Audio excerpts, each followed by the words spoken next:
My husband left me in the rain to teach me a lesson. He thought I'd crawl back begging. He never expected who would show up instead. Stay with me as I open my heart and tell you everything. And if my story connects with you, please show your support by liking, sharing, and subscribing so others can hear it too. My name is Janelle Whitaker. I'm 32 years old, and for most of my adult life, I believed I had married the man of my dreams. Darius Whitaker, my husband, is 2 years older than me. To the outside world, he is charming, successful, and the kind of man people admire at barbecues and church gatherings. Everyone says, "You're so lucky, Janelle. He treats you like a queen." What they don't know is how quickly that charm turns cold when the doors close. I was only 21 when we married. I gave him my best years I could have been building a career or traveling, but I didn't mind back then. I was loyal, hardworking, and eager to build a home with him. But over the years, little cracks started showing. He mocked my dream of becoming an interior designer, calling it a cute hobby. He controlled who I talked to, made me feel guilty for seeing old friends, and acted as if I owed him every part of myself. Still, I stayed, convincing myself that marriage meant sacrifice. But lately, his late nights at work became harder to ignore. Darius would come home past midnight, smelling faintly of perfume that wasn't mine. He guarded his phone like it was made of gold, keeping it face down and snatching it away if I so much as glanced at the screen. I tried to push away my suspicions, but the knot in my chest kept growing until one stormy night, it finally burst. We were driving home, rain pounding against the windshield, when I asked him again softly, "Why do you keep working late, Darius? And why can't I ever see your phone?" He gripped the steering wheel tighter, his jaw clenching. For a moment, I thought he might ignore me, but instead, his face twisted with anger. "You don't respect me, Janelle," he snapped. "Always questioning, always doubting. You think you're some detective now." My hands trembled in my lap. I wasn't trying to fight, I just wanted the truth. But he wasn't interested in truth. He wanted control. Without warning, he slammed the brakes. The car skidded slightly on the wet road before stopping. The rain was coming down so hard it felt like the sky itself was breaking.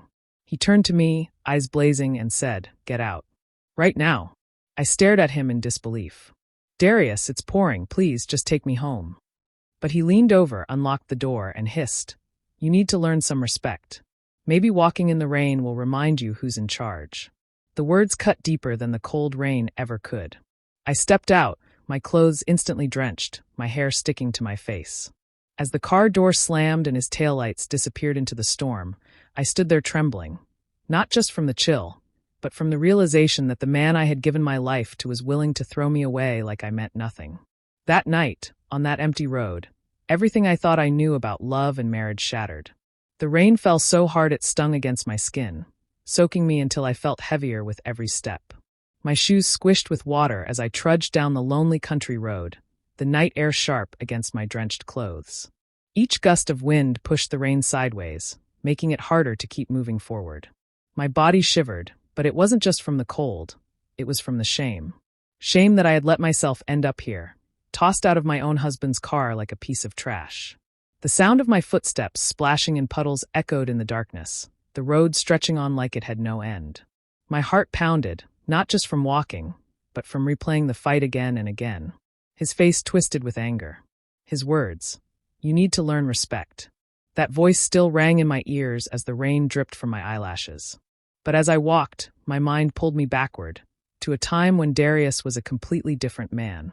I remembered our early days, how he used to show up at my door with flowers for no reason, how we would stay up talking until the sun peeked through the curtains. He promised forever, promised to protect me, to cherish me. He made me believe I was the center of his world. That man, the one who laughed with me on late-night drives and whispered dreams about our future, felt like a ghost now. The truth was, those sweet moments didn't last. Slowly, almost quietly, he started tearing me down. It began with small things, mocking my cooking when I tried a new recipe, laughing at me when I said I wanted to start an interior design business. "It's not a real career, Janelle," he told me once with a smirk. "Stick to something simple." His words stung, but I swallowed them because I loved him, and I thought maybe he was right. Then came the isolation. At first, it was subtle. He sighed when I went out with friends, so I stopped going. He complained when I talked too long on the phone, so I cut my calls short. One by one, my connections faded away until he was the only constant left in my life. And I told myself that was enough, that being a wife meant compromise. But walking down that empty road, drenched and abandoned, I finally admitted to myself what I had refused to see. This wasn't love anymore. Maybe it hadn't been for a long time. It was control. It was cruelty disguised as partnership. And the thought made my chest tighten so much it hurt. Just when I felt like the darkness might swallow me whole, a sudden glow appeared in the distance. Headlights cut through the sheets of rain, the hum of an engine growing louder as it approached. My heart leapt in both fear and hope. For a moment, I froze in the middle of the road, blinded by the beams. Someone was coming, and I had no idea if they would pass me by or stop to see the broken woman standing in the storm. The headlights drew closer until I could make out the shape of a dark pickup truck slowing beside me. For a split second, I thought of running into the trees, afraid it might be someone who meant me harm. But when the window rolled down, a familiar voice called out through the rain. "Janelle, is that you?" I blinked through the water dripping into my eyes, and there he was, Malcolm Rhodes. He was a few years older than me, broad-shouldered with that rugged, worn-in look of a man who worked with his hands. He was a contractor, known around town for building decks, fixing roofs, and never cutting corners. He wasn't flashy, but he had the kind of reputation that made people trust him. "Lord have mercy, girl. Get in this truck before you catch your death," he said firmly, leaning over to push the door open. My pride screamed at me to refuse, to keep walking like I didn't need saving, but my body was too cold and heavy to argue. I climbed into the passenger seat, my soaked clothes sticking to the leather. The blast of warm air from the heater hit me, and I shivered so violently my teeth chattered. Malcolm glanced at me, his brows drawn low in concern. "What in the world are you doing out here in this storm? Where's Darius?" The mention of my husband's name made my throat tighten. I pressed my hands to the vents, trying to find warmth, but it was like the question peeled away the thin layer of strength I had left. For the first time that night, I cracked. The words tumbled out in broken pieces. He made me get out. Said I needed to learn respect. Just left me there like I was nothing. My voice shook, the humiliation raw. I hated how weak I sounded, hated that someone from town was seeing me this way. But Malcolm didn't look surprised. He just exhaled slowly, gripping the wheel tighter. "I tried to warn folks about him," Malcolm said quietly after a pause. "Years back, your cousin Shay was seeing Darius. I told her I'd seen flashes of his temper. Told her she ought to be careful. Guess she moved on before it got too deep. I always worried he'd do somebody wrong one day." His words stunned me. No one had ever said anything like that to me before. To the world, Darius was a charmer. But Malcolm had seen through it. The truck was quiet except for the steady beat of the wipers and the hum of the heater. I sat there, hugging myself, torn between shame and a strange sense of relief. Shame, because Malcolm had witnessed me at my lowest. Relief, because for the first time all night, someone believed me without question. Malcolm kept his eyes on the road, his tone calm but firm. "You don't deserve this, Janelle. Don't let him convince you otherwise." His words lingered in the warm air between us, both comforting and heavy. And though I wanted to hide my face, I felt something shift inside me. Like maybe I wasn't as alone as I thought. By the time Malcolm pulled up in front of my house, the rain had slowed to a drizzle, but I was still dripping wet. My hair clung to my face, my shoes squelched with every step, and all I wanted was a towel and silence. But when I opened the front door, silence was the one thing I didn't get. Darius was standing in the living room, arms crossed, his expression sharp enough to cut glass. For a moment, I thought maybe guilt would soften his face, that he would see me soaked and shivering and finally realize he had gone too far. But his eyes narrowed as they flicked to the headlights still glowing outside. "You had Malcolm Rhodes bring you home?" His voice carried both disbelief and disgust. I swallowed hard, too tired to explain, but he didn't wait for an answer. He stepped closer, his words sharp and fast. "Do you have any idea how that looks? My wife climbing into another man's truck in the middle of the night? People will talk. Do you want me to look like a fool in this town?" I stood frozen, water dripping onto the hardwood floor. My lips parted, but no words came. It was as if he had flipped the story upside down, painting himself as the victim while I was the one on trial. "I didn't ask for this," I finally whispered. "You left me out there, in the rain." He scoffed, shaking his head. "No, Janelle. You disrespected me first. Always nagging, always suspicious. And now you're riding around with Malcolm like I don't provide for you. Like I'm not enough. The words used to crush me. They used to dig straight into my chest until I believed them. But standing there, drenched and exhausted, I felt something different stir inside me. It wasn't fear anymore. It was colder, heavier doubt. Doubt about his version of the truth. Doubt about the marriage I had been clinging to. Doubt about whether I had mistaken his control for love all these years. I didn't argue. I didn't shout. I just turned away, climbed the stairs, and left him in the living room to stew in his own twisted logic. For once, silence felt like my weapon. The next morning, I woke up to the buzzing of my phone on the nightstand. My heart jumped when I saw the name, Malcolm. "You okay?" Just 2 words, but they warmed me more than any apology Darius had ever faked. I stared at the screen for a long time before quickly locking the phone and slipping it under my pillow. If Darius saw, it would only fuel another storm. But as I sat on the edge of the bed, that message pulsed in my chest. It wasn't romantic. It wasn't even complicated. It was simple care, something I hadn't felt in years. And as much as I wanted to deny it, the pull toward that safety was stronger than the fear that had once kept me bound to Darius. It happened on a Wednesday afternoon when the house was quiet. I was folding laundry when Darius's phone buzzed on the dresser. He had left it unlocked, a rare slip. For a moment, I hesitated. Snooping felt like a betrayal, but something in my gut pushed me. My fingers trembled as I picked it up, and in seconds the truth spilled across the screen. Messages. Dozens of them. His co-worker, Tasha Monroe, 29 bubbly, always laughing a little too loud at office parties. "Can't wait to see you tonight. Last night was amazing." Pictures I didn't want to look at but couldn't unsee. My stomach turned as I scrolled, each message cutting deeper than the last. When he came home that evening, I didn't scream. I didn't throw the phone at him or demand explanations. Instead, I sat at the kitchen table, the evidence laid neatly in front of me.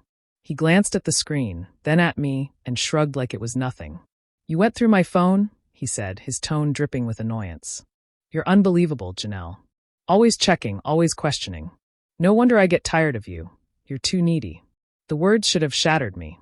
A few months ago, they would have left me curled in bed, sobbing into the pillow. But not this time. I sat still, my eyes locked on his, and I felt an eerie calm settle over me. I didn't cry. I didn't beg. I just looked at him and realized I was done. The tears, the fear, the hope that he would change, they were gone. In their place was a quiet resolve. He thought I'd fall apart, but instead, I began building a wall inside myself, brick by brick, keeping him out. That night, after he left again, probably to see her, I sat on the couch and let my mind drift to the only person who had shown me real kindness lately. Malcolm.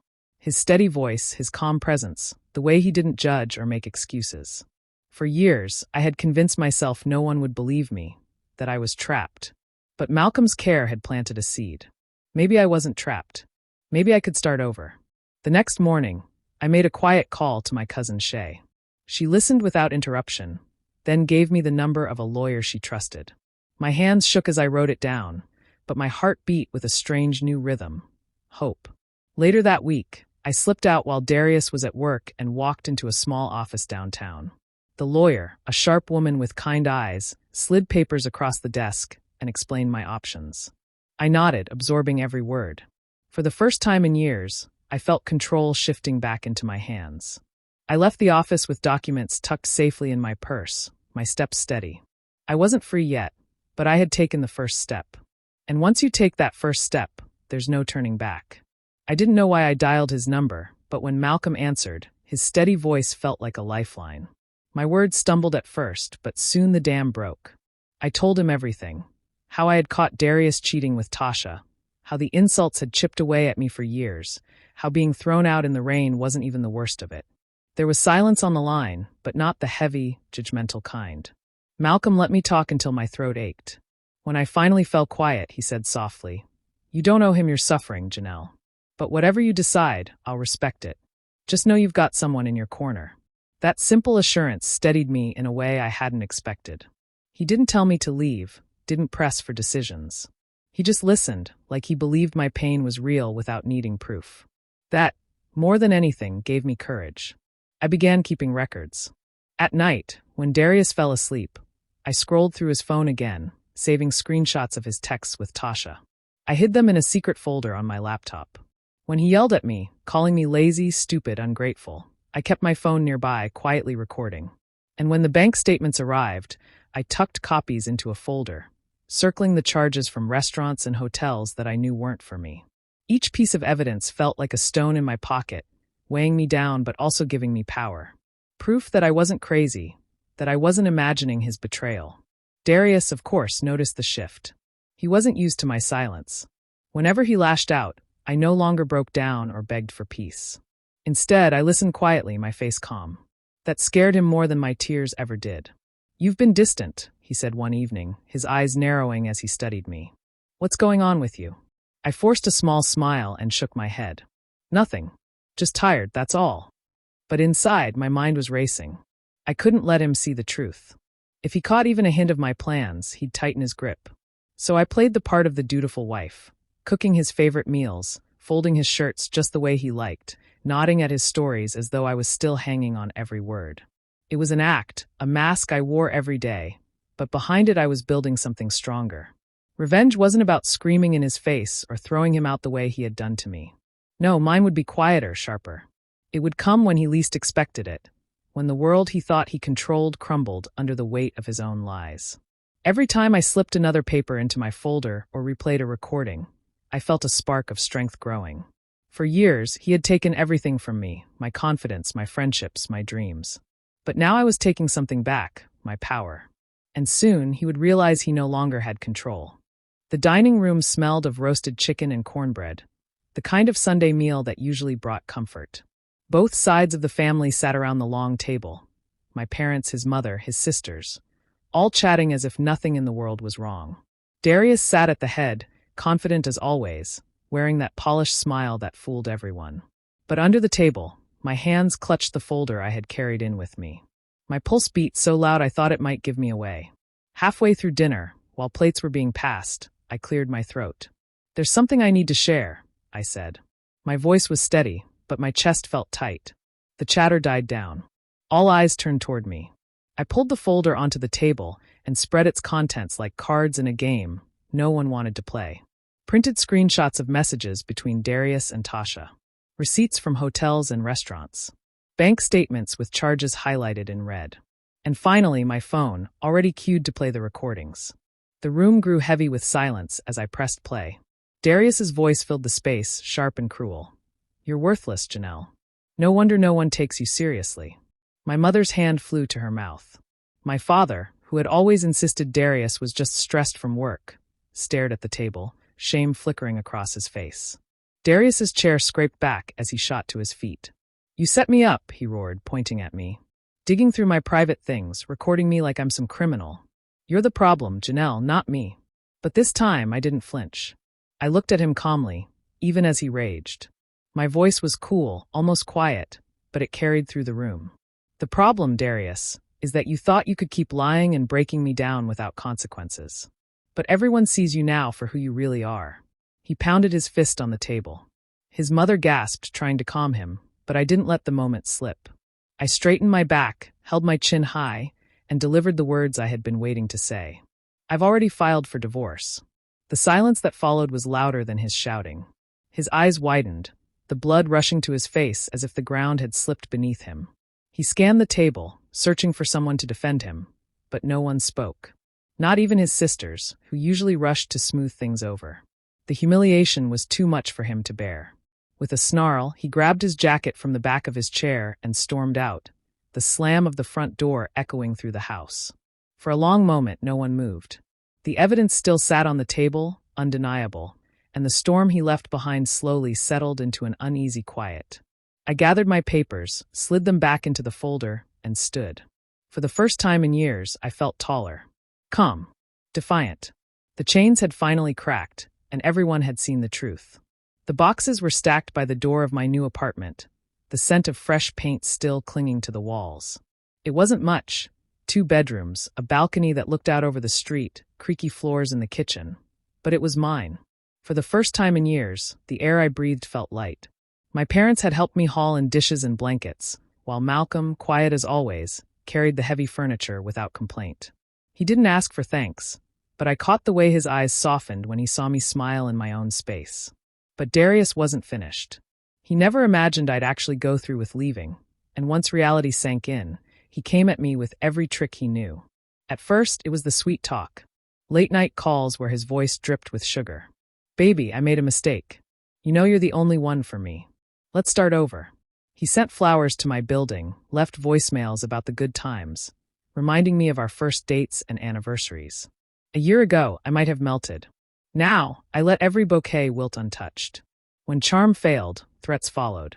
His voice turned hard, spitting venom. "You'll regret this, Janelle. You can't make it without me. Don't think your family or that contractor friend can protect you forever." I saved those messages, too, tucking them away with the rest of the evidence. Then came the guilt. He showed up outside my work one evening, tears streaking his face. "I gave you everything," he pleaded. "You're my wife. You can't just throw us away." His act was good, convincing even, but I had seen behind the mask. I finally delivered the blow he never saw coming. Standing tall in front of him, I said, "You left me in the rain to teach me a lesson. But I learned the one you never wanted. I don't need you." The look on his face was pure disbelief, as if the world had tilted against him. He tried to speak, but the words stuck. For once, I was the one walking away. It didn't take long for Tasha to see the cracks either. Without his money flowing freely, without the polished charm he put on for her, she got the version of Darius I knew too well. The temper, the control, the cruelty. Within months, she was gone. Word around town spread quickly. Darius was unraveling. No steady job, no steady woman, muttering in bars about how no one respected him anymore.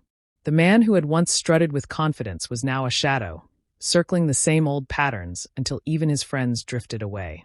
Meanwhile, my life blossomed. I filled my apartment with plants and bright colors, the way I'd always dreamed. I cooked dinners for my parents, laughed with my cousins, and leaned on Malcolm more than I ever expected. Every day felt like reclaiming a piece of myself Darius had tried to erase. I hadn't just escaped him, I had flourished. My freedom was my revenge, and it was sweeter than anything I could have planned. The little storefront smelled of sawdust and fresh paint, a blank canvas waiting for me to bring it to life. I had signed the lease with trembling hands, my heart racing at the thought that this was finally happening. My boutique interior design studio. For years, Darius had sneered whenever I mentioned my dream. "It's not a real career, Janelle. It's just a hobby." His words used to silence me, but now they fueled me. Every brushstroke of color on those walls was proof that he no longer had power over me. Malcolm was there almost every day, hammer in hand, sleeves rolled up, his quiet strength filling the space. He helped me tear up old carpet, hang shelves, and even carried in furniture I had picked out secondhand to give new life. But more than the work, it was the way he treated me that made all the difference. He didn't hover or dictate. He asked, "What do you want this to look like?" And then helped me make it real. One afternoon, as we painted side by side, I laughed at the streak of white on his cheek. He grinned and flicked his brush, leaving a dot on my arm. It wasn't romantic, not yet, but it was light-hearted in a way I hadn't felt in years. There was no weight of judgment, no walking on eggshells. Just trust. Just laughter. As weeks passed, my business began to bloom. Clients trickled in, some curious, some referred by friends, and slowly the little studio turned into a place where creativity thrived.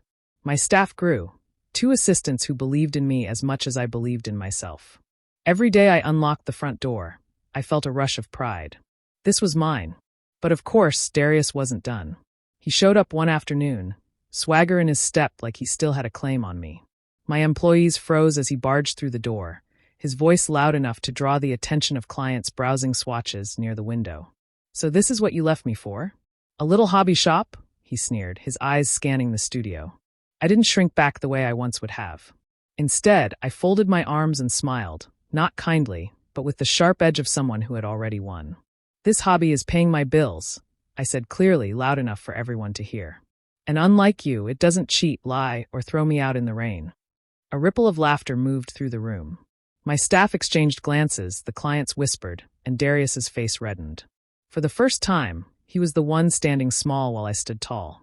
He sputtered, tried to speak, but I turned my back to him, addressing a client instead. "Let's look at fabric options for your living room."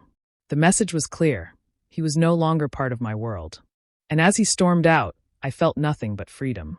My new beginning wasn't just surviving, it was thriving. A year can change everything. I sometimes sit in my studio's office, surrounded by sketches and samples, and think back to that stormy night when I stood on the side of the road, drenched and humiliated. At the time, I thought it was the worst moment of my life. Now I see it for what it was, the turning point, the night I stopped living in fear and started living for myself. Life since then has blossomed in ways I never imagined. My boutique design business, the dream Darius once mocked, has grown faster than I dared to hope. Clients book weeks in advance, my team has doubled, and magazines have even featured our projects. But the best part isn't the success, it's the freedom. Every decision I make is mine. Every detail reflects my vision, not someone else's control. My family, once blinded by Darius's charm, now tells me how proud they are. They see me laughing again, shoulders no longer tense, voice no longer small. Holidays and Sunday dinners feel warmer, too. No walking on eggshells, no cruel remarks disguised as jokes. Just love. And then there's Malcolm. He never pushed, never demanded. He was simply there, steady as the ground beneath my feet. Somewhere between paint-splattered afternoons and late-night coffee runs, something gentle turned into something undeniable. We didn't rush it, we let it grow. Now, when he holds my hand, it feels like home. Darius, on the other hand, is a ghost of the man he used to pretend to be. I hear about him from others in town, how he sits alone at the bar, muttering under his breath, how Tasha left when the money dried up and the mask slipped. The man who once strutted with arrogance now avoids eye contact, bitter and hollow. I don't gloat over his downfall. I don't need to. Life has already delivered the justice I never had to ask for. Sometimes, when the rain falls heavy against my window, I remember that night. The way my clothes clung to me, the sting of betrayal sharper than the cold. He thought he was teaching me a lesson in obedience. He thought I'd come crawling back, begging for his warmth, his shelter, his approval. But the truth is, that storm gave me something he never could, clarity. The rain stripped away every illusion, washed the fear off my skin, and left me standing raw but unbroken.